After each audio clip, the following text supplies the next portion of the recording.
어떤 나라든지 왕궁에 가면 좋은 것들만 모여 있습니다. 그 왕궁에는 세숫대 하나까지도 문화재입니다. 온 나라에서 가장 좋은 것들만 모아놨기 때문에 그런 거죠. 근데 쓰레기장에는 아무리 뒤져봐도 쓰레기밖에 없습니다. 요즘은 워낙 재활용을 잘해가지고 옛날에는 뭐 쓰레기장에 가끔 쓸만한 게 나오기도 했는데 요즘에는 그렇지도 않답니다. 무슨 이야기냐면 우리의 삶에도 좋은 것만 모아가지고 있으면 왕궁과 같이 되고 버려야 될 것만 모아가지고 있으면 쓰레기장처럼 된다는 겁니다. 성경을 보면 하나님은 우리들에게 어떤 것을 주시느냐 하면 우리가 원하는 것보다 더 좋은 것을 주시는 분이라고 했습니다. 마태복음 7장 11절에 너희가 악한 자라도 좋은 것으로 자식에게 줄 줄 알거든 하물며 하늘에 계신 너희 아버지께서 구하는 자에게 좋은 것으로 주시지 않겠느냐고 했습니다. 그러니까 우리가 하나님께서 우리에게 주시는 좋은 것들을 잊어버리지 말고 잘 모아두어서 살아간다면 우리의 삶은 반드시 복된 삶이라 믿습니다. 무엇이 좋은 것이고 무엇이 나쁜 것일까요? 못한 일보다 잘한 일을 더 많이 생각하면서 살아가는 것입니다. 서운한 일보다 고마운 일을 더 마음에 담아두고 사는 것입니다. 원망의 말, 저주의 말보다 축복의 말, 사랑의 말을 더 많이 하면서 사는 것입니다. 악한 일에 참여하고 도모하는 것보다 선한 일을 행하는 것이 더 좋은 것입니다. 그래서 무엇이든지 좋은 것만 다 모아두면 좋은 것입니다. 그런데 좋은 것을 하나 둘 빼버리고 나면은 나쁜 것만 남기 마련이죠. 좋은 것만 선택한다면 나쁜 것이 들어올 틈이 없습니다. 그래서 오늘 우리가 함께 보신 말씀에도 범사에 헤아려 좋은 것을 취하고 악은 어떤 모양이라도 버리라 말씀했습니다. 예수님을 통해서 우리에게 전해주시는 하나님의 뜻을 따라서 살아가는 삶은 좋은 것은 취하고 나쁜 것은 어떤 모양이라도 버리는 것입니다. 복음서를 보면 한 예를 발견할 수가 있는데 예수님께서는 나사로의 집을 방문하셨습니다. 그 집에는 마르다와 마리아의 자매가 있었는데 이 둘은 각자 좋은 것을 선택했습니다. 마르다는 음식을 정성껏 준비해서 예수님을 섬겼고 마리아는 예수님 바로 앞에서 예수님 말씀을 경청했습니다. 두 사람 다 자기가 좋은 것에 집중하고 있을 때는 기쁨이 있었고 만족이 있었고 행복이 있었습니다. 근데 마르다는 마리아를 보는 순간 속이 상했습니다. 자기는 이렇게 열심히 음식을 만들어 예수님을 섬기고 있는데 손님을 대접하고 있는데 마리아는 아무것도 하지 않는 것처럼 보였기 때문입니다. 그래서 예수님에게 말했습니다. 예수님, 마리아한테 가서 저 좀 도와주라고 하세요. 그러자 예수님은 이렇게 말씀하셨습니다. 마르다야, 마르다야, 네가 많은 일로 염려하고 근심하나 몇 가지만 하든지 혹 한 가지만이라도 족하니라. 마리아는 이 좋은 편을 택하였으니 빼앗기지 아니하리라. 이같이 주님의 마음은 무엇이든지 우리가 좋은 쪽을 선택하고 우리가 선택하는 것에 만족하면서 살아가기를 바라시는 겁니다. 그래서 오늘도 우리의 삶에 주어진 모든 것들 가운데 무엇이 좋은 건지를 분별하고 좋은 것을 선택하여 살아가는 우리 성도님들이 되시기를 바랍니다. 좋은 것을 선택하고 나쁜 것들은 하나씩 둘씩 정리하고 내버리는 가운데 우리의 삶이 좋은 것만 남는 삶, 아름답고 선한 것으로만 가득한 삶이 되시기를 소망합니다. 그래서 오늘 함께 읽은 말씀에는 우리가 살아가면서 좋은 것을 선택하는 것이 뭔지, 그 좋은 것을 선택하는 길을 가르쳐 주고 있습니다. 이 말씀으로 우리가 좋은 것을 분별하고 선택하는 삶에 도움이 되시기를 소망합니다. 먼저 우리 사람의 감정 가운데는 좋은 감정과 나쁜 감정이 있습니다. 긍정적인 감정과 부정적인 감정이라고 합니다. 그럼 우리가 지금 내 감정이 어떤지를 좀 들여다볼 수 있어야 되겠습니다. 내가 지금 좋은 감정인지 나쁜 감정인지 들여다볼 수 있어야 하는 겁니다. 좋은 감정에 사로잡히면 기분이 좋다고 합니다. 나쁜 감정에 사로잡히면 기분이 나쁘다고 합니다. 좋은 감정은 어떤 거냐 하면은 만족하는 것, 안심되는 것, 또 친밀함을 느끼는 것, 어떤 믿음이 생기는 것, 이런 것들이 좋은 감정입니다. 우리가 교회에 와서 예배드리면 다 이 좋은 감정들을 일으키는 그런 예배의 행위들을 하게 됩니다.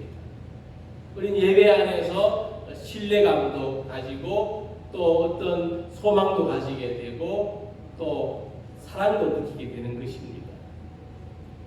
반면에 나쁜 감정이 있습니다. 나쁜 감정은 화가 나는 것, 화가 일어나는 것, 또 미움, 원망이 생기고 또 시기가 생기고 또 창피함을 느끼는 것도 나쁜 감정입니다. 수치심, 모욕감을 느끼는 것도 나쁜 감정입니다. 근데 그 중에 가장 최고로 좋은 감정이 뭐냐면요, 기쁨입니다. 기쁨. 최고로 좋은 감정이에요. 기쁨을 느낀다. 그래서 우리가 살면서 기뻐한다는 게 얼마나 중요한지 아시겠죠? 기쁨은 살아가는 데 있어서 최고로 좋은 감정입니다. 그러니까 요만큼 기뻐한다 그러니까요. 손가락 한마디만큼 기뻐하면은 주먹 전체만큼의 이렇게 삶을 헤쳐나갈 수 있는 거예요. 우리한테 요만큼만 기쁨만 있어도, 요만큼의 기쁨만 있어도 이만한 삶의 문제들을 해결해 나갈 수 있는 힘이 생겨요. 그래서 모든 좋은 감정은 기쁨과 연결돼요. 뭐 평안해서 기쁘다든지, 믿음이 가서 기쁘다든지, 또는 만족해서 기쁘다든지, 이게 모든 좋은 감정은 다 기쁨하고 연결돼요. 그래서 우리가 하루를 지나가는 동안에도 우리가 가질 수 있는 수많은 감정들이 있는데, 이 예배드리는 이 시간에 아무 자극이 없어도 우리가 생각하기에 따라서 좋은 감정이 왔다 갔다, 나쁜 감정이 왔다 갔다 할 수 있는데, 오늘 함께 읽은 말씀에서는 항상 기뻐하라고 했습니다. 항상 기뻐하라. 다르게 말하면 항상 좋은 감정을 가지라. 우리가 이것은 훈련이 필요하고 집중이 필요하고 선택이 필요합니다. 말씀드린 것처럼 아무 자극이 없어도 많은 감정들이 왔다 갔다 하는데 우리가 내 안에 나쁜 감정이 지금 머물러 있다는 것을 의식하면은 나쁜 감정을 내보내고 좋은 감정이 내 안에 들어와 있도록 해야 된다는 겁니다. 그래서 의식하고 훈련하는 게 필요합니다. 감정을 잘 모르겠다 하면 거울을 보시면 좋을 것 같습니다. 왜냐하면 거울을 보면은 우리 얼굴이 보이지 않습니까? 사람의 얼굴은 영혼이 나타난 모습이라고 합니다. 우리의 얼굴에는 우리의 영혼의 상태가 나타나 있습니다. 그래서 얼굴이 밝으면 영혼이 밝으면 얼굴이 밝은 겁니다. 영혼이 어두우면 얼굴도 어두워요. 영혼이 밝은데 얼굴이 어두울 수 없고 영혼이 어두운데 얼굴이 밝을 수 없습니다. 그래서 우리가 거울을 보듯이 지금 내 영혼이 좋은 감정이 내 안에 가득한가, 지금 내 안에 나쁜 감정이 가득한가를 의식하면서 살아가는 것이 필요하고 중요합니다. 모세가 시내산에서 하나님과 40일 동안 있을 때 모세의 얼굴에서 빛이 났다고 했습니다. 이 빛은 어떤 자외에서 나오는 다른 겁니다. 속에서 나오는 빛이에요. 예수님께서 변화산에서 영광스러운 모습으로 변했다고 했습니다. 심지어 예수님의 옷에서도 빛이 났다고 했습니다. 스데반 집사가 순교하기 전에 유대인들 앞에 섰을 때에 사람들이 주목해서 보니까 그 얼굴이 천사의 얼굴과 같았다고 했습니다. 믿음은 우리의 감정을 다스립니다. 또 우리의 감정은 얼굴로 나타납니다. 그래서 우리에겐 하나님을 바라보는 것이 가장 큰 기쁨입니다. 하나님으로부터 오는 기쁨은 세상에서 얻는 기쁨과는 비교할 수 없는 기쁨입니다. 하나님과 연관된 모든 것은 기쁨의 감정입니다. 하나님의 음성을 들었다, 하나님의 말씀을 깨달았다, 하나님을 찬양했다, 하나님이 내 곁에 가까이 계신 것을 느낀다. 이 모든 것이 다 기쁨과 연결됩니다. 그래서 항상 기뻐하는 삶의 비결이 있다면 그것은 무엇인가 하면 항상 하나님의 얼굴을 바라보면서 사는 것입니다. 우리가 어떤 순간에서든 하나님의 얼굴을 바라보려고 할 때, 하나님의 얼굴을 향할 때 우리 안에 기쁨이 충만해집니다. 그래서 시편 17편 15절에서 말씀하기를 나는 의로운 중에 주의 얼굴을 배우리니 깰 때에 주의 형상으로 만족하리이다 라고 했습니다. 또 시편 31편 16절에 주의 얼굴을 주의 종에게 비추시고 주의 사랑하심으로 나를 구원하소서라고 했습니다. 우리가 주님의 얼굴을 바라본다는 것은 시적인 표현인데 그것은 주님과 가까이 지내는 삶을 말합니다.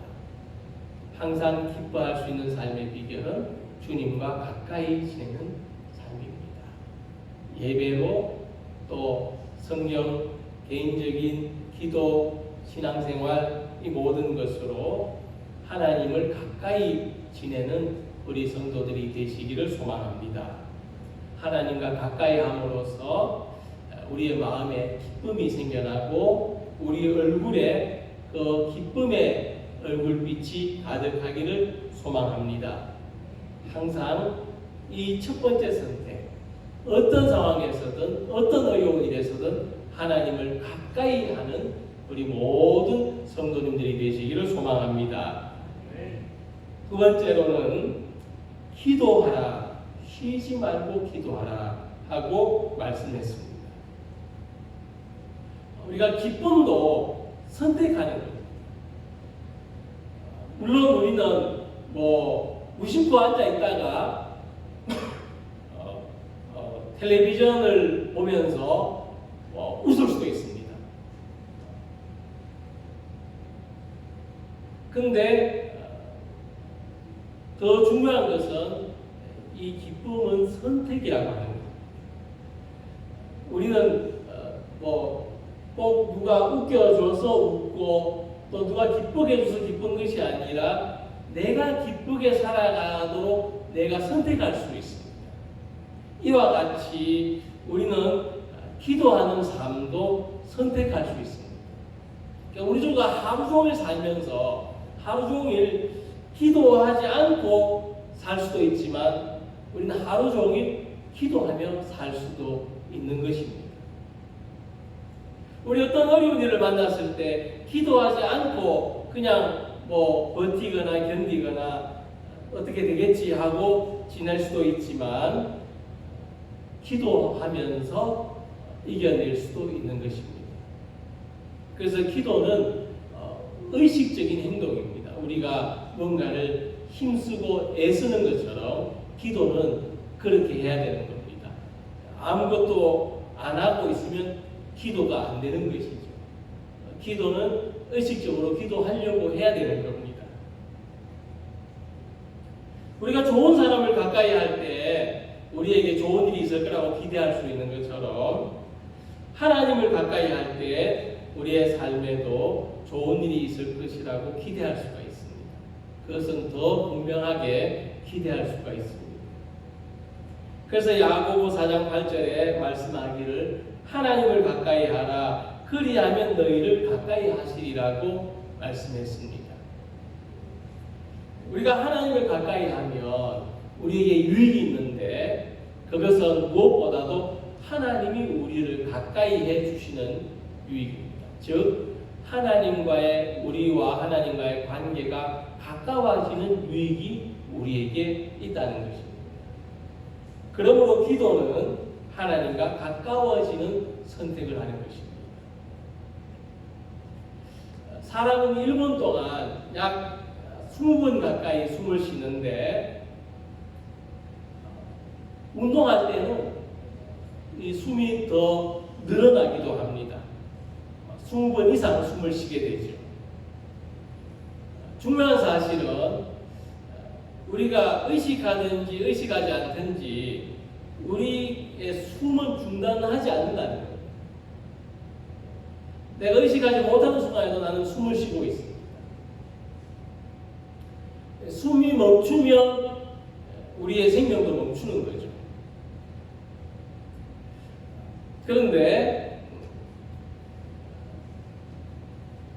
쉬지 말고 기도하라는 말씀은 육신의 호흡이 잠을 잘 때도 멈추지 않는 것처럼 우리 영혼의 호흡이 어떤 상황에서도 멈춰서는 안 된다고 하는 것입니다.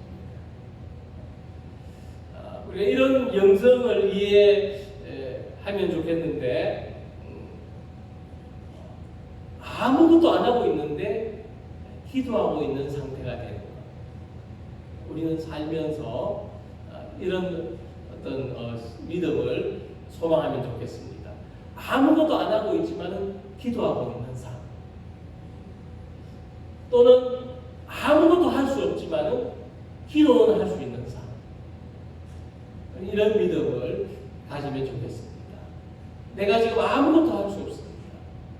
그런데 기도는 할 수 있습니다. 나는 지금 아무것도 못하고 있는 것처럼 보입니다. 그런데 나는 최선을 다해서 기도하고 있습니다. 그래서 쉬지 말고 기도하라는 이 말씀은 무슨 일을 하든지 기도하는 마음으로 하라는 뜻입니다. 무엇을 하든지 기도로 하라. 사람은 숨을 쉬지 않고도 달리기를 할 수가 있는데요. 근데 그것은 짧은 거리만 가능합니다. 한 20-30m 정도는 숨 안 쉬고 달릴 수 있을지 모르겠습니다.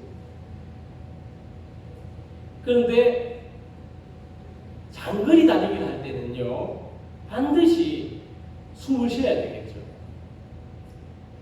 100m, 1000m 달리려면 숨을 쉬어야 됩니다. 안 쉬면 큰일 나죠. 그런데 그냥 쉬는 것이 아니라 규칙적으로 숨을 쉬어요. 그래서 어떤 운동을 하는 선수든지 지구력이 필요한 운동, 긴 거리를 수영한다든지 달린다든지 이런 지구력이 필요한 운동을 하는 선수들은 반드시 숨 쉬는 법을 훈련해야 돼요. 이 마라톤 선수는 그냥 숨을 쉬는 게 아닙니다. 자기의 패턴에 따라서 42.19km를 달리는 동안 계속해서 똑같은 패턴으로 숨을 쉽니다. 수영 선수도 마찬가지입니다. 무엇을 이야기하느냐 하면은 기도가 영혼의 호흡이라고 할 때에 기도하지 않는 삶보다 기도하는 삶이 훨씬 더 지구력이 있다는 겁니다. 기도하는 삶이 훨씬 더 힘이 있습니다. 견디는 힘이 있고 버티는 힘이 있고 해내는 힘이 있습니다. 그래서 우리 모든 성도님들은 기도하는 선택, 기도가 가장 우선적인 선택이 되시기를 소망합니다. 기도가 가장 최선의 선택이 되시기를 소망합니다. 그리하여 이 기도하는 선택이 우리의 삶에 쌓여서 우리의 힘이 되고 우리의 삶의 지구력이 되시기를 소망합니다. 그리고 세 번째로 우리의 삶이 복되려면은 항상 기뻐하고 또 쉬지 말고 기도하고 이 범사에 감사하는 이 트라이앵글이 갖추어져야 돼요. 그래서 우리는 행복하기 때문에 감사하는 게 아니고 감사해서 행복해지는 겁니다. 감사함으로 행복을 느끼게 되는 겁니다. 우리의 삶에 행복해서 감사할 수 있는 순간을 생각해 보면 그렇게 많지 않습니다. 정말 우리가 인생을 살면서 몇 번 느꼈을까요? 행복하다, 감사하다. 많이 없습니다. 그러나 우리는 감사할 때에 행복을 느낍니다. 하루에 몇 번이든지 감사하면 행복감을 느낍니다. 그래서 범사에 감사라고 말씀했습니다. 그래서 이 감사라는 것은 어떤 명령이 아니라 어떤 억압이 아니라 우리가 새로운 차원의 눈을 뜨게 해주는 것입니다. 이 불행 속에 있는 그 삶이 행복을 바라보는 눈을 뜨게 해주는 것입니다. 또 이 순간의 행복을 바라보는 삶이 영원한 행복을 발견하게 해주는 눈을 뜨는 것입니다. 특히 우리 하나님을 믿는 사람들에게는 보는 것의 정한이 반드시 필요합니다. 우리의 삶은 보는 것과 함께 발전되었다고 말씀드린 것처럼 우리에게는 보는 것에도 습관이 있습니다. 좋은 면보다 나쁜 면, 밝은 면보다 어두운 면, 긍정적인 면보다 부정적인 면을 바라보게 된다면 우리가 바라보는 모든 것이 다 안 좋게 보이는 것입니다. 그러나 그 반대를 선택하면 우리는 긍정적인 사람이 되고 희망을 가지는 사람으로 살아갈 수가 있습니다. 그래서 우리는 보는 것이 달라지면 삶이 달라집니다. 그런데 이 보는 것은 단순히 시각적인 것만을 의미하지 않는데 우리가 요셉의 이야기에서 어떻게 우리는 모든 것에 감사할 수 있을까를 생각해 보려고 합니다. 우리가 아는 것처럼 창세기에 나오는 요셉은 형제들에 의해서 억울하게 노예로 팔려갔습니다. 그리고 그는 또 노예살이에서도 억울한 일을 당하고 옥에 갇혔습니다. 천신만고 끝에 요셉은 애굽의 국무총리가 됐습니다. 우연히 형제들을 다시 만났을 때에 요셉은 형제들을 원망할 수 있었습니다. 당신들 때문에 내가 얼마나 죽을 고생을 했는지 지금도 생각하면은 치가 떨린다고 할 수가 있었습니다. 근데 요셉은 그 형제들을 다시 만났을 때에 이렇게 말했습니다.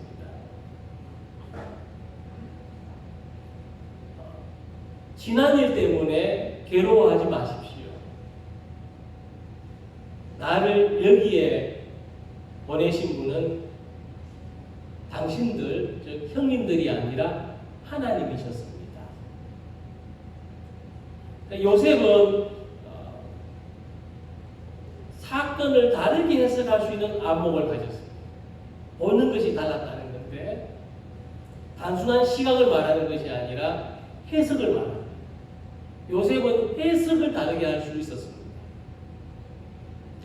그의 삶의 모든 고통, 고난을 형제들의 탓이라고 원망하지 않고 하나님의 섭리라고 신앙적으로 해석할 수 있었다고 하는 것입니다. 그러므로 우리는 어떤 조건에서도 감사하는 마음을 가질 때에 우리의 삶, 우리의 지나온 역사를 새롭게 해석할 수 있는 것입니다. 어떤 조건 속에서도 감사함으로 말미암아 어두움에서도 빛을 바라보는 우리 모두가 되시기를 소망합니다.